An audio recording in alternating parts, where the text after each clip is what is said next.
Bon, écoute, t'es prête ? Non. Eh bien, voilà aujourd'hui la première interview avec la première personne qui a accepté de jouer le jeu. Donc Virginie. Virginie, je vais te laisser te présenter. Oui. Alors, que peux-tu nous dire de toi, sans trop en dire, c'est toi. Alors, l'essentiel déjà, Virginie Deruel. J'ai 45 ans. J'ai 2 enfants, 10 et 12 ans, 2 garçons.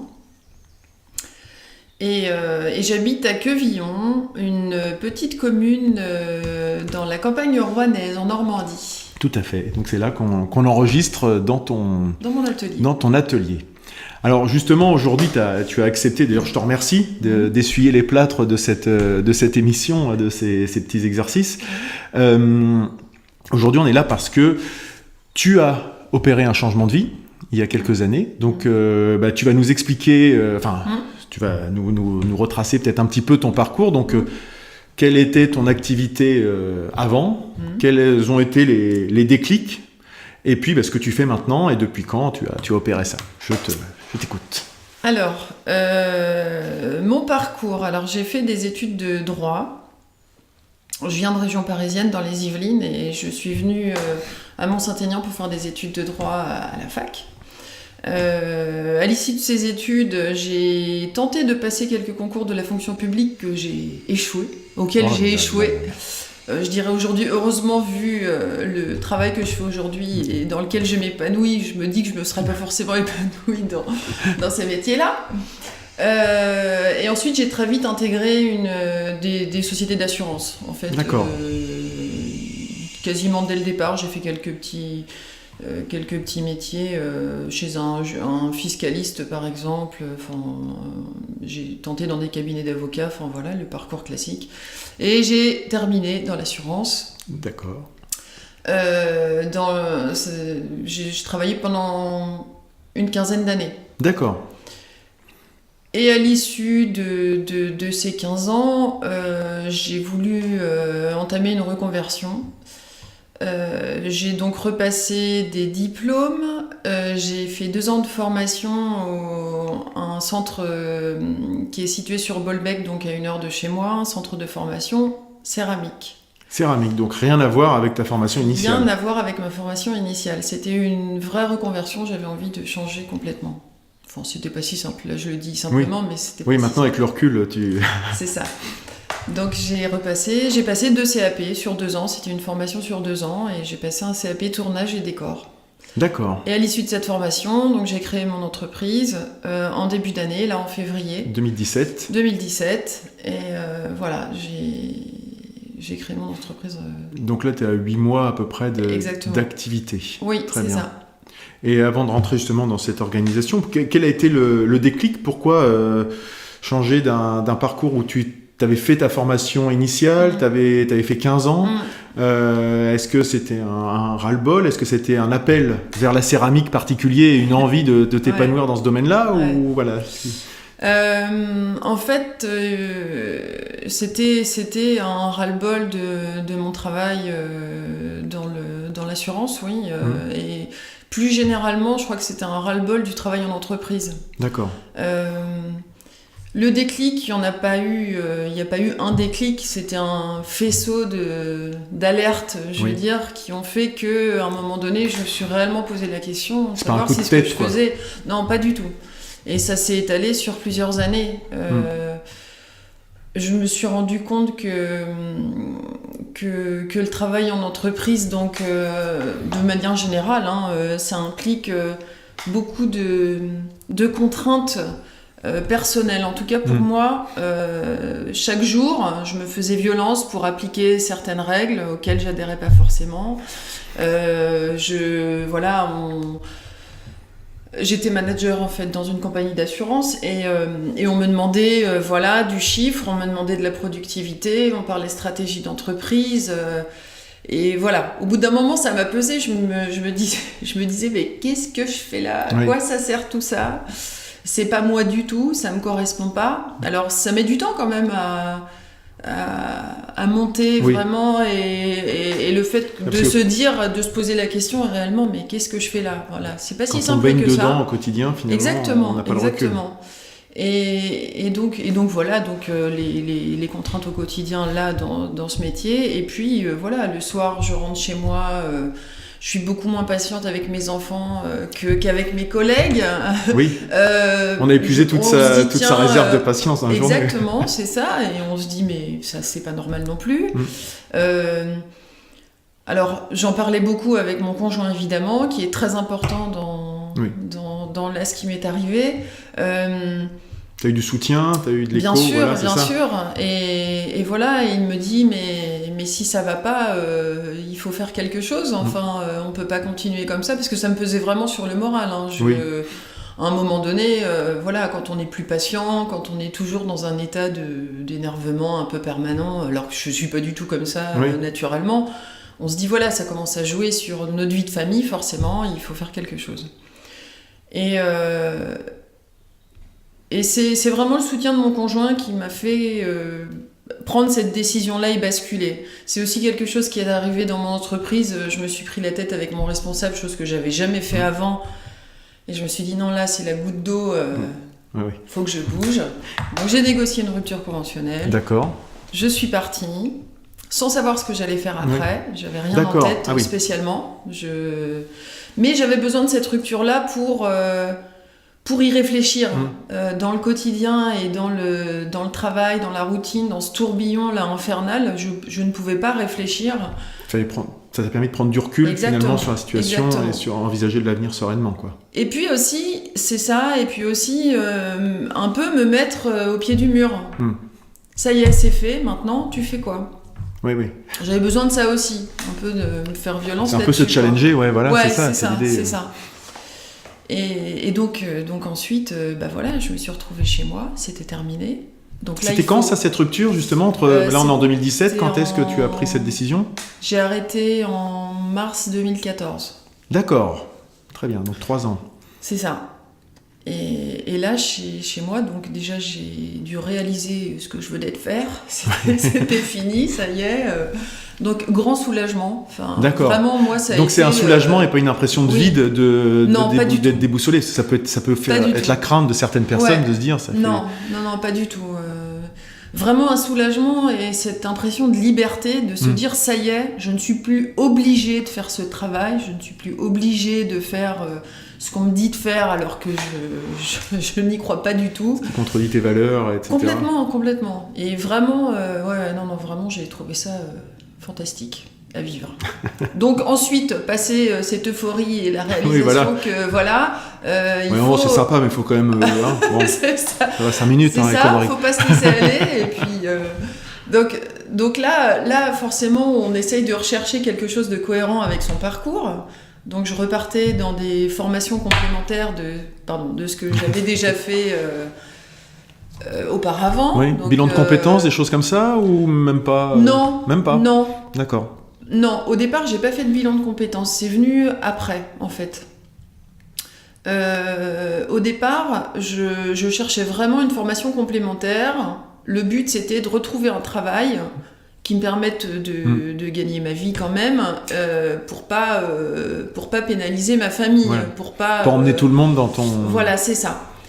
Et il y avait un truc qui me gênait quand même, parce que je retombais toujours sur les mêmes métiers, sur les mêmes...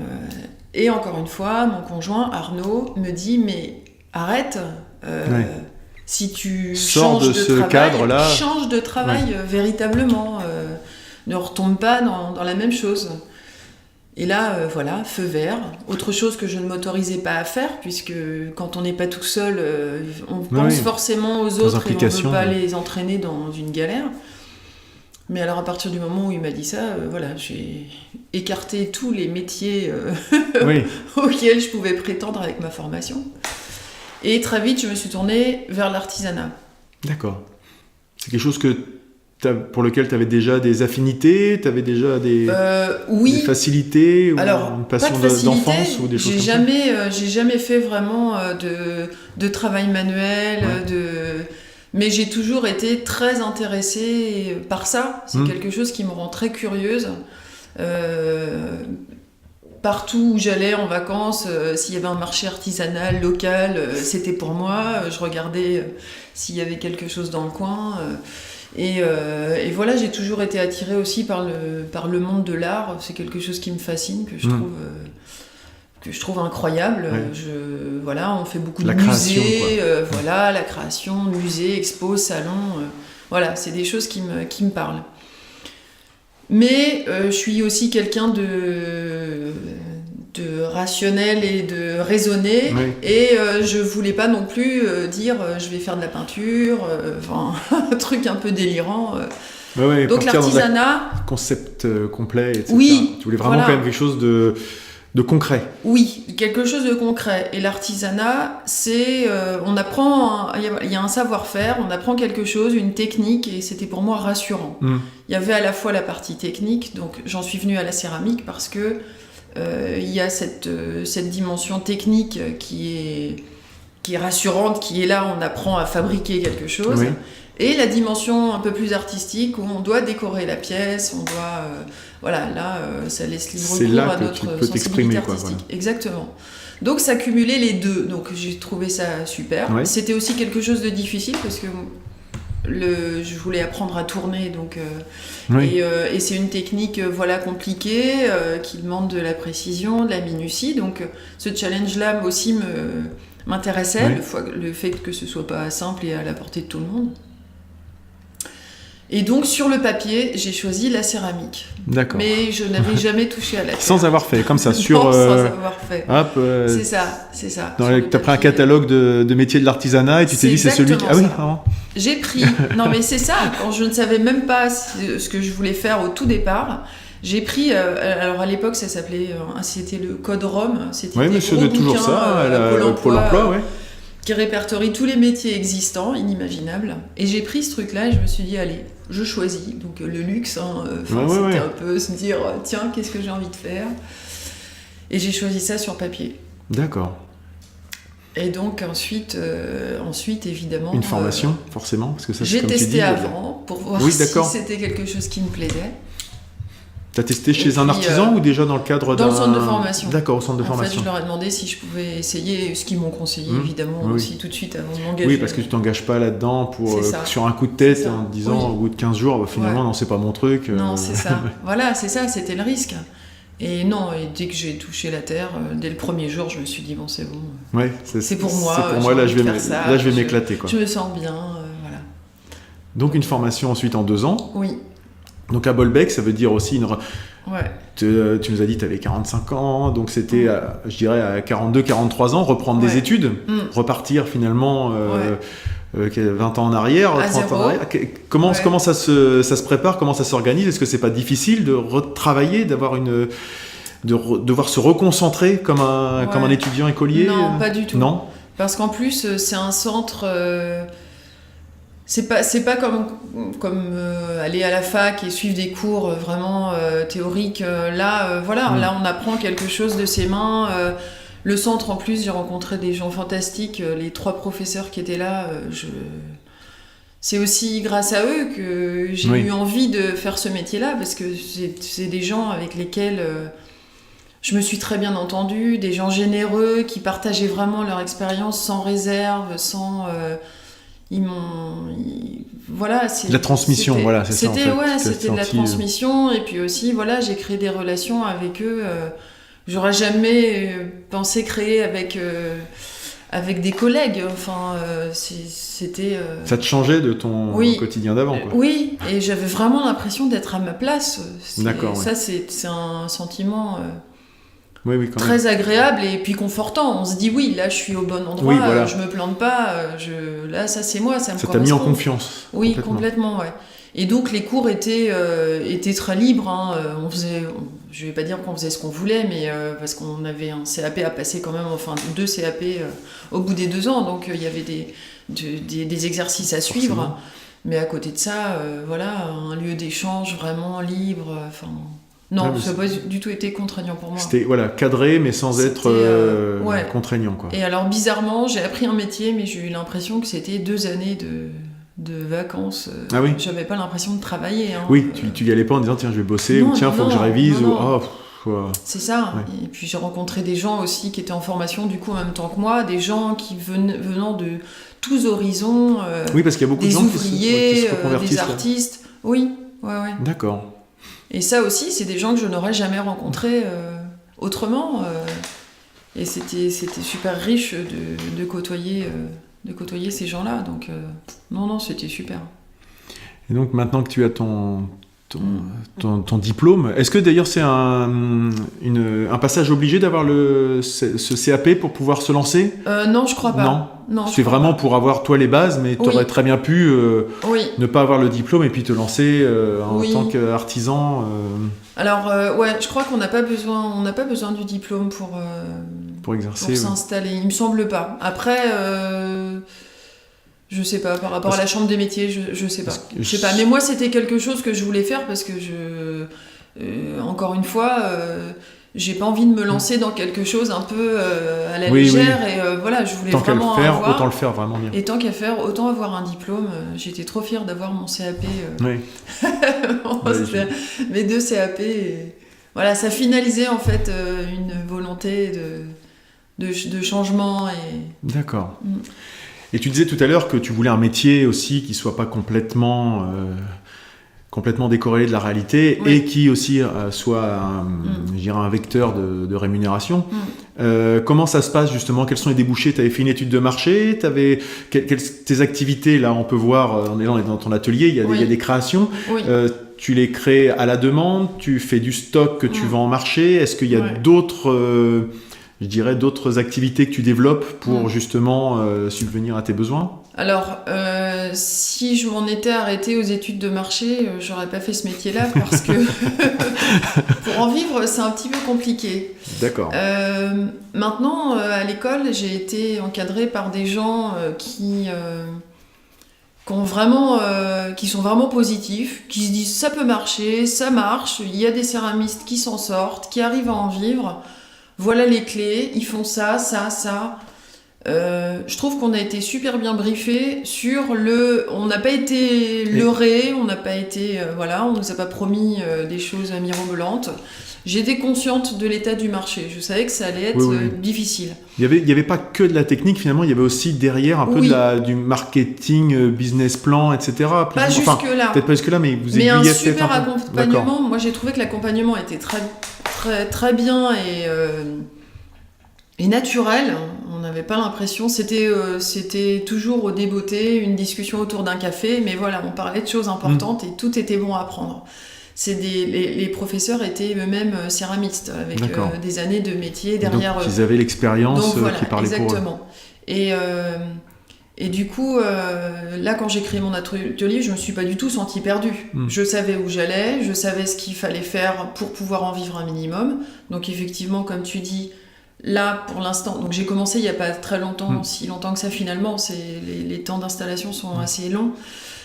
Donc pour l'instant, je produis, alors pas à la demande, la difficulté, c'est de trouver sa production et son style. Ça, c'est un travail très long. Déjà, oui.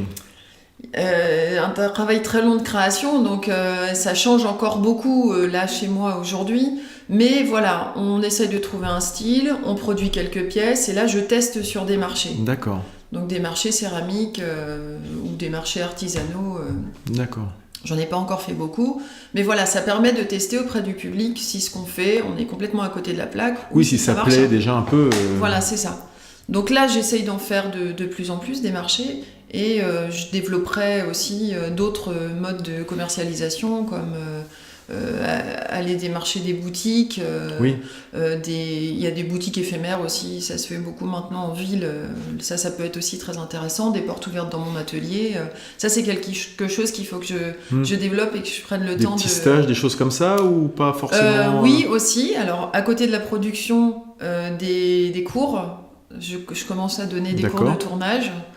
Et puis des ateliers enfants à l'école où vont mes enfants. Oui, des initiations. À Quevillon. Des choses comme ça. Voilà, des initiations au modelage. D'accord. Donc ça aide à avoir un petit revenu régulier qui permet de racheter un peu de matériel quand on a besoin. Et, aujourd'hui, je me dégage pas du tout de salaire. Non, mais pour l'instant, ça se lance. Tu défriches. En fait. Voilà, exactement. Et tu parlais justement de racheter du matériel, mais avant d'en racheter, il faut déjà l'acheter la première fois. Oui. En termes de ressources, tu as eu beaucoup d'investissements pour se lancer dans une activité artisanale comme la tienne, ou comment ça se présente? Alors, en céramique, le plus gros investissement, c'est le four, c'est le gros matériel. Le four et le tour. En tout, si je dois te donner un chiffre... en tout, sur tout le matériel, vraiment, et je suis bien équipée, j'en ai eu pour 10 000 euros. D'accord. D'investissement de matériel. Je ne compte pas le bâtiment. Oui, parce que c'est un bâtiment qui a été créé spécialement, voilà. C'est ça? Ouais, c'est ça. C'est un bâtiment qu'on a fait construire pour mon activité. Et là, c'est sûr, on a quasiment tout l'argent qu'on avait de côté, on l'a mis dans le bâtiment. C'était important pour aussi... ça marque aussi des étapes et de se dire, voilà, on fait pas les choses à la légère. Oui. Quand on crée une entreprise et on entame une reconversion, il faut le faire pleinement et complètement. Il faut se donner les moyens. Il faut se donner les moyens, c'est ça. Donc on a de la chance, on avait de l'argent de côté, donc du fait j'ai bossé quand même 15 ans, j'ai mis un petit peu de côté, donc ça m'a servi. Mais pour moi, c'était important. Je ne me voyais pas travailler dans mon garage à tourner. Oui. Non, mais voilà, il faut quand même être confortablement installé, avoir sa zone de travail qui c'est collé à ta maison, mais c'est un lieu à part. Oui, donc, c'est un lieu à part. C'est un lieu qui est dédié uniquement à ça. Oui, exactement. Et un lieu agréable où on a envie de travailler. Je confirme, on est bien là. Voilà, j'aurais presque envie de bosser là. C'est ça. Mais ouais. Pour moi, c'était important. Donc, finalement, le plus gros investissement, ça a été ça. C'était la construction de mon atelier. D'accord. Très bien. Et voilà, tu as un atelier qui est à la maison. Là, on a parlé un peu de ton... je dirais du métier en tant que tel, mais dans ton organisation, qu'est-ce que ça a changé justement, ce changement de vie, de travailler à la maison, dans un atelier à part, etc. Est-ce que ça... Tu parlais tout à l'heure du stress que tu ramenais à la maison ou de la patience que tu avais complètement utilisée dans la journée. Comment ça se passe justement maintenant, ton rapport à la maison, etc. Alors c'est compliqué au départ parce qu'il faut pas que l'un interfère sur l'autre. Il faut bien... Moi, je me suis fait une organisation, c'est à ça que me sert d'ailleurs mon expérience professionnelle, savoir me fixer des échéances, faire un planning, une organisation, te dire de telle heure à telle heure, t'es dans l'atelier, tu travailles.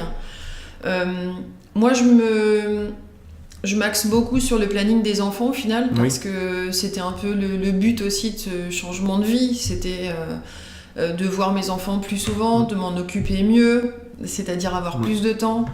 Et en fait, mon organisation de travail aujourd'hui, elle est beaucoup dépendante du planning scolaire finalement de mes enfants. Mon plus jeune fils, il est encore en école primaire, donc en gros, je l'emmène à l'école le matin à 9h moins le quart. Ensuite, je reviens... Je fais du sport, parce que je peux intégrer ça maintenant je rejoins complètement. Et c'est super important, chose que je ne pouvais pas faire avant, ça a rajouté encore sur la mauvaise conscience, on fait pas de sport, machin, voilà. Donc aujourd'hui, je fais mon sport, et après avoir fait mon sport, je suis dans l'atelier, et je travaille non-stop, je m'arrête quasiment pas le midi, c'est une organisation qui me va très bien comme ça. Et puis je m'arrête quand j'ai besoin d'aller chercher mon fils à l'école. Voilà. Donc c'est plutôt rythmé comme ça. Très bien. Et donc ça te convient complètement, voilà. Ça me convient aujourd'hui. Si je pouvais travailler plus, ce serait très bien. Là, ils sont en vacances, mes enfants sont pas là. Je travaille beaucoup plus que quand ils sont là. D'accord. Mais voilà. Il y a juste un con qui vient t'embêter. Non, c'est avec plaisir. Mais voilà, après, ça fait partie de mes priorités. Il faut savoir quelles sont ces priorités. Quand mes enfants sont là, c'est eux la priorité. Et le travail, je le fais, j'essaye de le rentrer... Et arrête-moi si je me trompe, mais en tout cas, moi, c'est comme ça que je le vois. Pour moi, c'est que l'avantage, c'est que tes horaires, justement, ils sont plus flexibles. Donc, ta priorité d'un instant, c'est pas l'autre. Elle n'est pas calquée sur un rythme d'une entreprise. Non. Qui va te dire que pour le fonctionnement de l'entreprise, c'est de 9h à 17h, 18h, 19h, etc. Là, toi, si tu as envie de bosser le soir, peut-être, je ne sais pas si c'est possible, mais tu peux te remettre à travailler le soir. Ça porte préjudice à personne si t'as pas bossé pendant 2 heures, le week-end si t'as envie parce que telle ou telle raison. Ouais. Enfin, moi c'est comme ça que je vois cette approche-là. Est-ce que ça marche aussi? Ouais, ça marche aussi pour toi comme ça. C'est exactement ça. Et puis par rapport au travail en entreprise, on peut enfin exploiter et personnaliser. Je sais pas si ça se dit, mais c'est une sorte de personnalisation du travail. Moi, ce que j'ai toujours regretté en entreprise, c'est que chaque personne doit rentrer dans un moule, quelles que soient ses compétences, quel que soit son rythme, quel que soit son... Il faut produire tant par jour. Voilà. On n'exploite pas les réelles compétences de chacun. Là, quand on travaille pour soi, c'est ce qu'on fait. On fait avec ses propres... On se connaît, on connaît ses qualités, ses défauts, et on les exploite à fond. Et ça change tout. Et justement, est-ce que, tu vois, là je vais me faire peut-être l'avocat du diable, le fait de ne pas avoir peut-être un petit aiguillon, quelqu'un qui vient un peu te remettre en question, parce que c'est aussi ce qu'on peut voir comme avantage dans l'entreprise.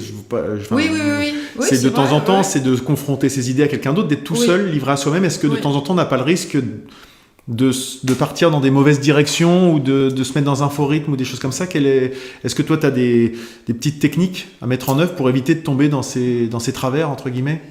Est-ce que tu demandes avis à des gens du métier? Est-ce que tu parlais de ton conjoint, etc. Mais est-ce qu'il peut y avoir des... Alors, il y a plusieurs choses. Mon conjoint, il est super important parce que, des fois, je lui dis, quand il me dit, bon, t'as fait quoi aujourd'hui? J'ai pas été super productive, du coup, blim, mauvaise conscience. Finalement, le côté, j'ai pas tenu les objectifs de la journée d'avant, il revient, alors que... C'est ça. Donc c'est important parce que il s'intéresse à mon travail, donc ça c'est génial parce que il vient régulièrement, il me dit tiens t'as fait quoi, c'est sympa, il me donne son avis qui est super important. J'ai pas besoin de petit aiguillon extérieur. Non, tu l'as naturellement. Voilà. J'ai un objectif, je veux essayer d'en vivre de ce métier-là. D'accord. Donc je me stimule. Tu le fais toi-même moi-même, en fait, quoi. voilà. Après, la stimulation, ça vient aussi. C'est important aussi de pas rester tout seul dans son atelier et puis de pas voir d'autres collègues. Oui. Je reste en contact avec des gens qui ont fait la formation avec moi, qui commencent aussi comme moi. Donc on échange sur nos problématiques, sur les marchés qu'on a en vue, les échéances qu'on se donne. Donc c'est stimulant aussi parce qu'on se dit tiens, là, ma pote, elle a déjà 5 marchés en vue. Moi, peut-être que je me bouge un peu. Je suis un peu à la traîne. Finalement, c'est de l'émulation positive comme ça. Ouais, c'est ça. C'est que de l'émulation positive. Et je sais que, si j'ai une question ou si j'ai un souci, si je peux les contacter. Mes profs, on est toujours en contact avec. Si j'ai un souci, je sais que je peux les appeler pour leur demander conseil. Garder ce lien social finalement, pas te mettre en ermite dans ton atelier, etc. Voilà. Ouais. Même si j'adore ça, travailler tout seul, parce que c'est pas évident non plus quand on quitte une entreprise avec plein de collègues, on se dit on va se retrouver tout seul dans l'atelier, mais en fait moi j'adore, ça me va très bien. Mais c'est particulier effectivement, c'est un travail très solitaire, mais encore une fois on s'écoute là où on ne s'écoute plus en entreprise, on n'écoute pas ce que son corps ou son esprit, il y a des alors que là oui, c'est toute la différence. Mais il faut se donner des échéances et prévoir une organisation et faire des plannings, et même si tout est chamboulé dans la majorité des cas, bien prévoir sûr. Un truc et puis finalement il y a ça qui vient ça. Et au moins avoir des jalons, des étapes, voilà. Oui, c'est important parce que sinon effectivement on peut vite se ramollir et puis pas avoir se dire au bout de 6 mois j'ai rien fait, j'ai pas avancé. C'est ça. Et puis on est déçu. Mais dans ce cadre de changement de vie justement, on parlait de l'aspect social, de quand on était encadré dans l'entreprise, etc. Comment, je dirais, on a parlé de ton conjoint, mais comment le reste de ton entourage, tes anciens collègues, tes amis, etc. ont pris cette reconversion? Est-ce qu'ils n'ont pas dit ça y est, elle a pété un boulard, la Virginie, là, qu'est-ce qui lui prend, etc. Ou est-ce que tu as été soutenu au-delà de ton cercle proche? Comment ça a été vécu, ce changement de vie radical? En fait, la majorité des gens a compris. D'accord. Et en fait, ça m'a un peu... Alors, j'étais contente, évidemment, mais ça m'a attristée pour eux en fait, parce que j'ai vu beaucoup d'envie. D'envie. Et je me suis dit, c'est terrible le nombre de gens qui subissent leur métier et qui sautent pas le cap et qui... Je pensais à un collègue en particulier qui peine au travail depuis des années et j'arrête pas de lui dire, mais... Enfin, j'arrêtais pas de lui dire, je m'y revois encore. J'arrêtais pas de lui dire, mais fais quelque chose, ça te joue sur la santé, c'est pas possible. Donc non, j'ai pas eu de gens qui m'ont dit, oh là là, c'est délirant. Juste peut-être une personne qui m'a dit, mais t'as bac plus 4, tu vas repasser un CAP. Et alors la première réaction, après, je pense que voilà, elle a dû se rendre compte que c'était idiot. Enfin, mais c'est vrai qu'on est... Une personne qui m'a dit ça, mais c'est tout. Dans certaines entreprises, enfin moi je parle pour mon cas, le diplôme est tellement important, même plus important d'ailleurs que les compétences des gens ou que leur parcours, que c'est vrai que le fait de dire mais t'étais déjà au top, pourquoi voilà, c'est ça. Mais c'est juste que voilà, ça correspond peut-être pas à mais en fait, c'est l'aspiration. Ouais, c'est ça, et puis c'est les réactions qu'on a soi-même au départ. Hein. Pourquoi on s'interdit de changer de métier et de, je sais pas, faire une activité manuelle ou... On se dit, mais on quitte quoi c'est vrai que le cap est pas évident à passer. On se dit, là, je sais ce que je perds, je sais pas ce que je vais retrouver. Oui. Et quand ce qu'on perd est quand même sympathique, financièrement, et t'apporte un niveau de vie correct. Statutairement, socialement, etc. Il y a un certain... Exactement, tu te dis, bon, faut pas que je me plante, quoi. Même si c'était un métier qui te pesait, c'est un métier dans lequel tu étais compétente, je suppose. Oui. Donc là, c'est vrai que de se dire, je repars de zéro, je me remets en danger, oui, c'est ça. Ça peut être vu pour soi-même déjà comme un stress, puis les gens autour de se dire, mais c'est fou d'avoir ça. Ouais, mais t'as pas trop eu ça non. Dans ma famille, tout le monde était content pour moi et m'ont suivi. Non, j'ai pas eu du tout de gens qui m'ont découragé, en tout cas qui m'ont pas encouragé à le faire. D'accord. Mais j'étais peut-être moi tellement emballée à l'expliquer que ils se sont pas sentis. Ils ont su, ils voyaient bien que tu l'avais en tête et que c'était ton vrai projet, ton ambition. C'est ça. Effectivement. Et du coup, maintenant, là, après, tu as 3 ans de recul depuis le moment où tu as opéré ce changement de vie. Si c'était à refaire, est-ce que tu referais pareil ? Qu'est-ce que tu ferais différemment ? Qu'est-ce que tu conseillerais à quelqu'un, justement, maintenant avec le recul, ton collègue là, qui n'a pas passé le cap, ou les gens qui auront envie de passer le cap, de se dire, si c'était à refaire, je referais tout pareil, peut-être, parce que tu as l'air quand même assez enthousiaste et épanoui, mais il y a peut-être quelques petits égarements ou des pièges que tu as vécu. Je referais pareil. J'ai pas l'impression d'avoir loupé quelque chose ou... Si je devais trouver quelque chose, peut-être avoir fait ça plus tôt. D'accord. Mais je me dis que si je l'ai pas fait, c'est que j'étais pas prête et que j'avais besoin d'attendre. Et que là c'était le bon moment. Je sais pas, et là que c'était le bon moment. Tu avais décidé que c'était le bon moment. Ouais, peut-être, c'est peut-être ça. Mais dans les plus de ce qui est important à faire, je pense, et qui a bien marché pour moi, c'est absolument avoir le soutien de son conjoint. Oui. Je l'aurais pas fait sans ça. S'il m'avait dit c'est n'importe quoi, je l'aurais pas fait. Je pense que effectivement l'environnement proche est très... Enfin, c'est ce que souvent les gens avec qui j'ai l'occasion de discuter me disent. Et c'est ce que j'ai vécu aussi. Ouais. Et quand Delphine m'a dit...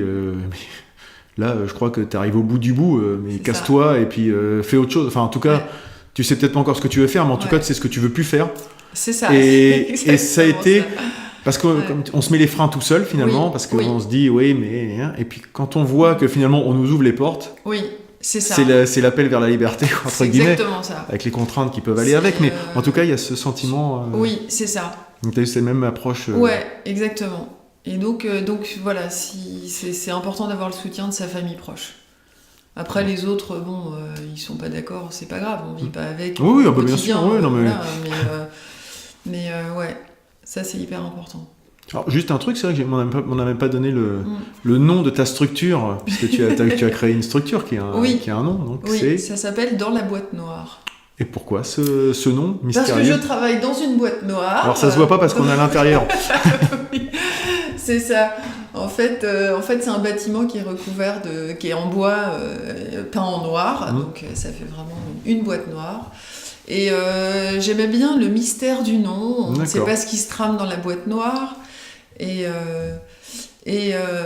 la boîte noire, il y a aussi une histoire de température. Les boîtes noires, il me semble que c'est les boîtes noires des avions, elles résistent à une température de 1000 degrés. Voilà. D'accord. Et c'est la température à laquelle je cuis mes pièces. D'accord. Et je me disais, voilà, c'était marrant. Voilà, il y avait plein de petits éléments comme ça. En tout cas, c'était un nom qui te parlait. Voilà, et qui a été trouvé par mon conjoint. Ah, celui-là, alors. Disons qu'il est important dans partout. Ce projet.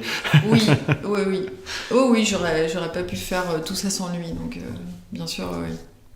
Très bien. Et avant de te libérer, je vais te proposer, si tu en as l'intérêt et l'envie, de nous proposer peut-être une recommandation ou une citation, l'un, les deux, si tu as quelque chose à partager avec les gens dont ils pourraient bénéficier. Alors, j'ai trouvé 2 citations qui, je trouve,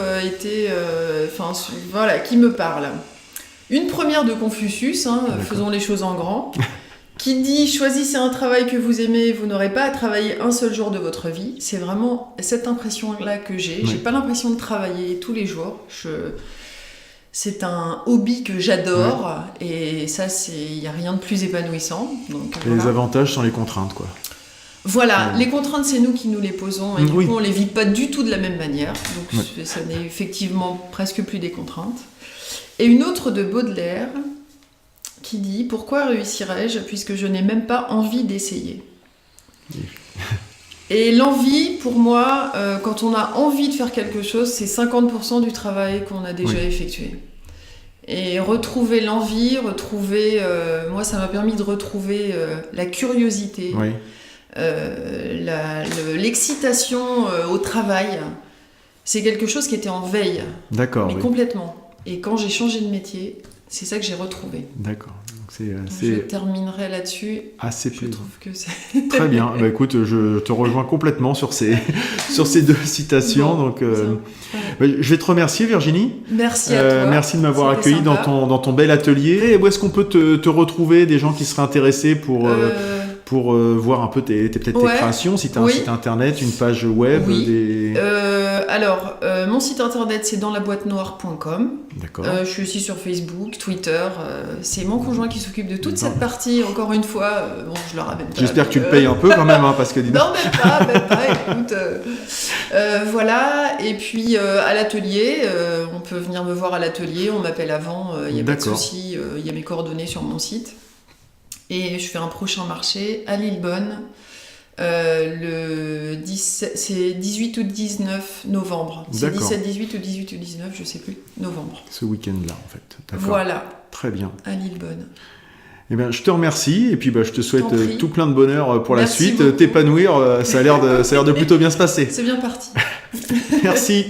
Merci.